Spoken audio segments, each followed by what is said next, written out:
네, 앞으로 매주 월요일 여론조사를 바탕으로 민심과 여론 추이를 샅샅이 훑어보는 이슈 폴폴 시간 마련했습니다. 엄경영 시대정신연구소장 자리하셨습니다. 안녕하세요. 네, 안녕하세요. 네, 자 오늘 이슈 폴폴은요 총선 관련해서 신년 여론조사를 자료로 하겠습니다. 자 먼저 첫 번째 여론조사 보겠습니다. 작년 12월 28일부터 30일까지 KBS가 의뢰해서 한국리서치가 조사한 결과인데요. 조사와 관련해서 자세한 내용은 중앙선거여론조사심의위원회 홈페이지를 참조하시면 되겠습니다. 다가오는 총선에서 현 정부 지원을 위해 여당에 힘을 실어줘야 한다는 응답이 42%, 현 정부를 견제하기 위해서 야당에 힘을 실어줘야 된다. 이 응답이 49%가 나왔습니다. 정부 지원이냐 견제냐에서 견제가 좀 앞선 건데요. 이 배경은 뭐라고 보십니까? 네, 통상 대통령 임기 중반에 치러지는 선거는 이 대통령에 대한 찬반 성격이 강하거든요. 예. 그러니까 지난 총선을 예로 들면 2020년 당시 문재인 대통령 긍정평가가 48%였습니다. 48%였는데 당시에 민주당이 지역구에서 얻은 표를 다 합쳐보면 48%였거든요. 지금 리허설이죠? 지금 본 방송입니다. 예, 말씀하시면 네, 48%였고 그리고 부정평가가 42%였어요. 그런데 당시 미래통합당 국민의힘 전신이죠. 국민의힘 전신이 얻은 득표율 합계가 41%였다. 그래서 거의 비슷하게 나타나는데요. 예. 지금 현재 윤석열 대통령은 지지율이 상대적으로 낮고 또 비호감도가 굉장히 높거든요. 그런 면에서 정부 견제론이 상당히 높다 이렇게 설명드릴 수 있습니다. 알겠습니다. 자, 관련한 여론조사 하나 더 볼 텐데요. 이번에는 중앙일보가 의뢰해서 한국갤럽이 조사를 했고요. 작년 12월 28일부터 29일까지 마찬가지로 신년 여론조사로 진행이 됐습니다. 자세한 내용은 중앙선거여론조사심의위원회 홈페이지를 참조하시면 되겠습니다. 정부 견제를 위해서 야당 후보가 많이 당선돼야 한다가 53%가 나온 조사인데요. 근데 같은 조사에서 정당 지지율을 보면은 좀 고개를 갸우뚱하게 됩니다. 왜 그러냐면 앞서 정권 심판론이 과반을 넘겼었는데 민주당에 대한 지지가 34%가 나왔거든요.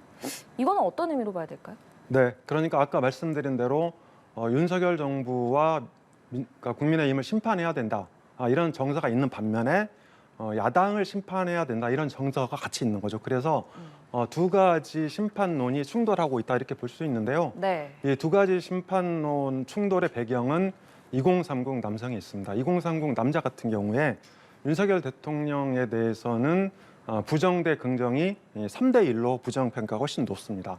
그런데 정당 지지율로 돌아와 보면 국민의힘 지지가 한 2대 1, 이 정도로. 그러니까 국민의힘이 민주당 1, 이 정도로 이제 높은데요. 그래서 올해 총선이 대통령 평가로 치러지게 되면 민주당이 유리하고 또 야당 심판, 즉 민주당 대 국민의힘의 구도로 선거가 치러지면 국민의힘이 상대적으로 유리할 수 있다 이렇게 볼 수 있습니다. 예, 두 가지 심판론이 충돌하고 있는 상황이다. 그렇습니다. 네. 이 중간에는 이 핵심 원인에는 2030 남자가 있고 2030 남성이 어떤 선택을 할 거냐, 즉 대통령 평가에 따라서 민주당을 선택할 거냐 아니면 정당 평가에 따라서 국민의힘을 선택할 거냐 여기에 승패가 달려있다 이렇게 볼 수 있죠. 네, 알겠습니다. 자, 이번에는요. 이준석 전 국민의힘 대표와 이낙연 전 민주당 대표가 각각 준비 중인 신당에 대한 관심도는 어느 정도인지 알아보겠습니다. 12월 28일부터 29일까지 한국갤럽이 의뢰해서 중앙일보가 한 여론조사고요. 자세한 내용은 중앙선거여론조사심의위원회 홈페이지를 참조하시면 되겠습니다. 이준석 신당과 이낙연 신당이 출범하면 현재 지지하는 정당을 바꿀 의향이 있는지 질문을 했습니다. 18%가 바꿀 의향이 있다고 답했고요. 바꿀 의향이 없다는 응답이 74%입니다. 74%와 18% 어떤 숫자에 우리가 주목을 해야 될까요? 네, 바꿀 의향이 있다가 18%고 없다가 74%인데요. 저는 18%에다가 초점을 맞춰야 된다 이렇게 보고 있고요. 그리고 18%도 일종의 모범 답안이랑 비슷하다. 그런가요? 그러니까 네. 당신 투표할 거냐 말 거냐 물어보면 대체로 투표를 안 할 사람들도 투표한다고 대답을 하거든요. 네. 그래서 저는 이 바꿀 의향이 있다 18%에 주목을 하되 이 18%도 상당 부분 거품이 끼어 있다 이렇게 보고 있고요. 그리고 이분들의 특징을 보면 그러니까 바꿀 의향이 있다를 보면 2030에서 제일 많습니다.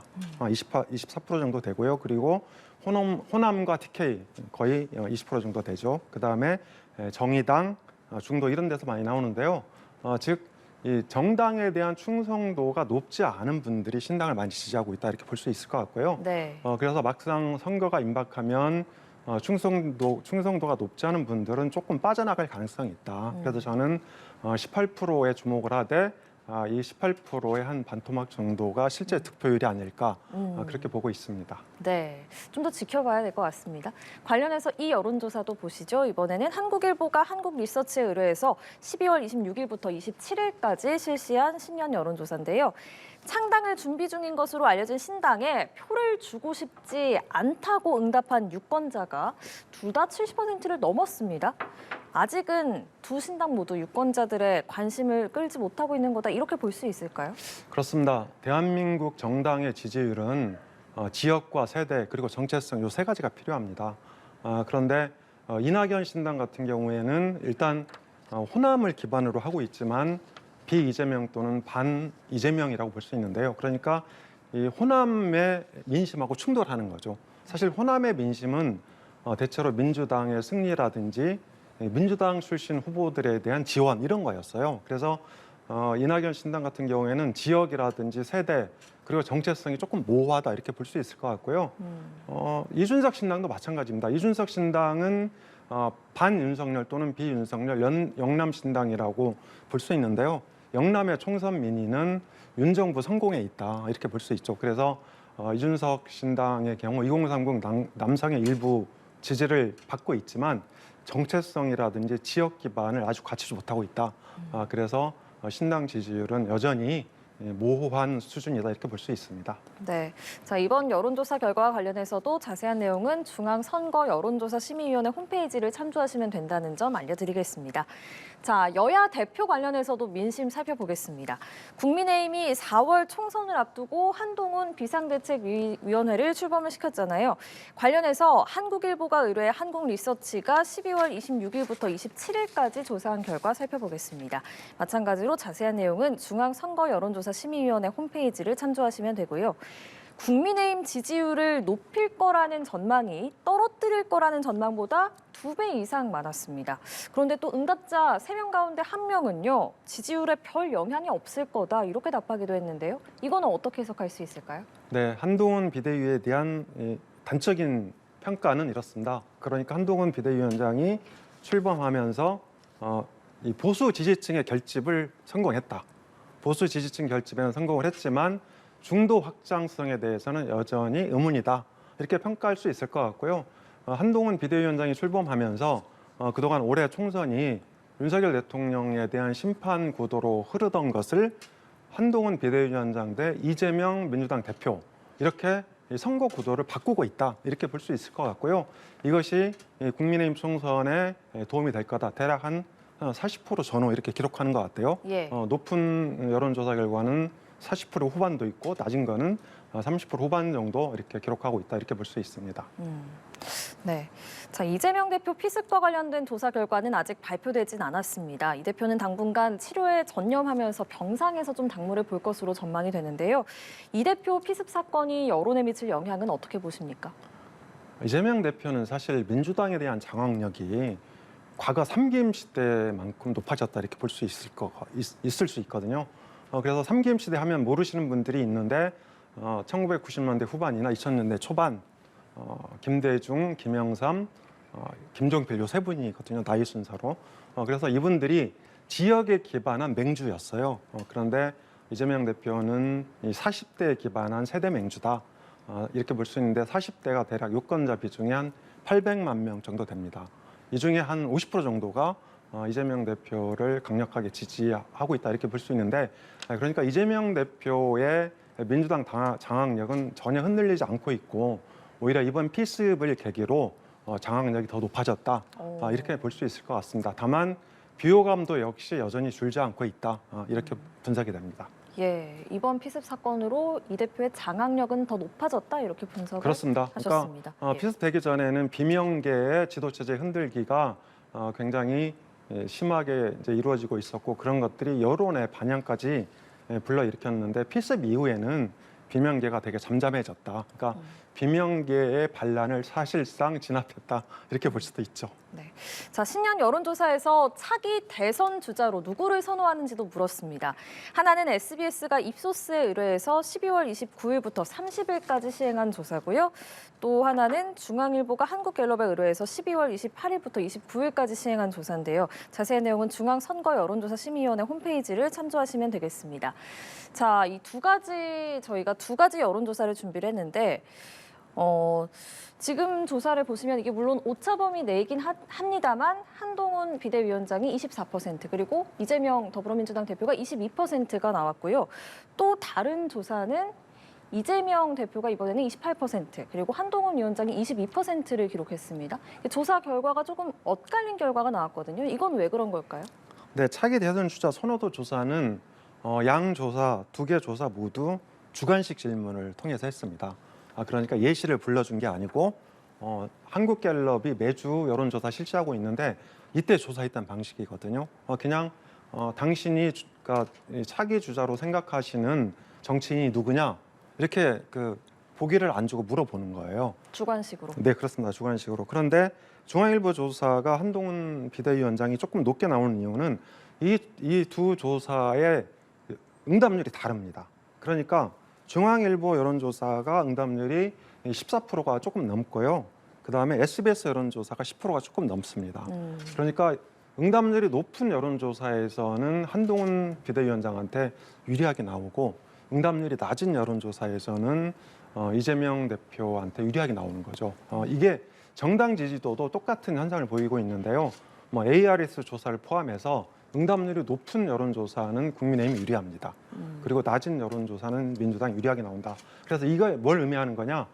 지금 이제 이재명 대표 필습 전후로 해서 민주당의 전통적인 지지 기반이 4050이거든요. 이분들이 되게 활동적으로 열심히 활동을 하시는 거예요. 그래서 응답률이 낮을 때는 이분들의 여론조사 포집 샘플이 많이 확보가 되는 거고, 그리고 이제 응답률이 높을 때는 이분들뿐만 아니고 60대 이상이라든지 2030 남자가 국민의힘을 지지하는 이런 분들의 의견이 상대적으로 더 포집이 된다.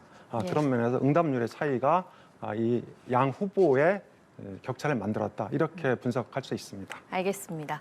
자, 많은 분들이 검색한 기사 올해 1월 4일부터 오늘까지 구글 트렌드로 본 우리가 순위를 반영을 했습니다. 이렇게 구글 트렌드로 본 빅데이터, 그날의 이슈들이 지금 화면에 나와 있는데요. 태영건설, 심상정, 정영환 교수 이렇게 키워드들이 보입니다. 저희 이슈볼폴이 고른 7가지 이슈 가운데 오늘의 키워드 이상민입니다. 이상민 의원이 오늘 국민의힘에 입당을 했죠. 그래서 총선을 앞두고 현역 의원이 당적으로 옮기는 첫 번째 사례가 됐습니다. 지역구가 대전 유성을인데 지난 총선 때 대전 지역은 여당이 한석도 얻지를 못했잖아요. 그렇다면 이번에 이상민 의원의 여당 입당, 대전 판세는 어떤 영향을 미치게 될까요? 네, 말씀하신 대로 지난 2020년 총선에서는 대전 7개 지역구를 민주당이 다 싹쓸이 했죠. 싹쓸이 했는데 이상민 의원 국민의힘 입당 이후에 판세 변화가 어느 정도 저는 있다고 봅니다. 그래서 대전 7개 지역구를 지역구별로 보면 대전 서구 갑은 갑을은 전통적 야당 강세 지역이거든요. 그러니까 박병석 전 국회의장 있는 데가 서구 갑이고요. 이분은 이제 불출마 선언을 했죠. 그리고 서구 을은 박범계 의원 이제 3선인데요. 3선에 도전하고 있는데 이 두 개 지역은 서구 갑 같은 경우죠. 후보가 바뀌어도 저는 민주당 우세에서 크게 흔들리지 않을 것으로 봅니다. 그리고 이제 그 동구를 보면 현재 대전시장이 이장우 시장이에요. 이분이 이제 동구 텃밭이거든요. 그래서 동구는 보수가 전통적으로 우세 지역인 것으로 볼 수 있을 것 같고요. 이 대덕구도 전통적으로 보수 강세 지역입니다. 그래서 저는 이 두 개 지역은 국민의힘이 선전할 가능성이 있다고 보고요. 이제 말씀하신 대로 이상민 의원이 유성구 을인데 네. 이분은 유성구 을에서 5번 했으니까 20년 동안 내리 당선을 한 거죠. 그런데 유성구 갑을이 대체로 보면 스윙부터 경향이 조금 있습니다. 그래서 저는 이상민 의원이 5선을 하면서 순수하게 민주당 표 말고 이상민 의원의 표도 좀 있다고 봅니다. 네. 그래서 저는 충분히 경쟁력이 있다고 보는데요. 민주당에서는 대전에서 가장 경쟁력 있는 허태정 전 대전시장이 여기 이제 굉장히 열심히 뛰고 있습니다. 예. 그래서 이상민 의원이 만약에 대전 유성 을에서 당선이 된다면 유성갑도 영향을 받게 된다 이렇게 볼 수 있을 것 같고요. 그리고 대전 중구가 황운하 의원인데 이분이 이제 문재인 정부 청와대 때 울산시장 선거 개입 논란으로 사법 리스크를 안고 있습니다. 대한민국 정치인들 중에 상당수가 사법 리스크를 안고 있는데요. 이분도 이제 그런 경우라서 그래서 대전의 판세는 저는 민주당 7대 0에서 이상민 의원의 당선 여부에 따라서 국민의힘이 사석을 가져가든지 뭐 이렇게 되면 이제 민주당이 3석이죠. 아니면 반대로 이상민 의원이 당선이 어려워지면 민주당이 4석, 국민의힘 3석. 이 정도로 이렇게 이제 황금 분할을 이루게 될 것으로 봅니다. 알겠습니다. 엄경영 시대정신연구소장과 이슈폴폴 함께했습니다. 오늘 고맙습니다. 감사합니다.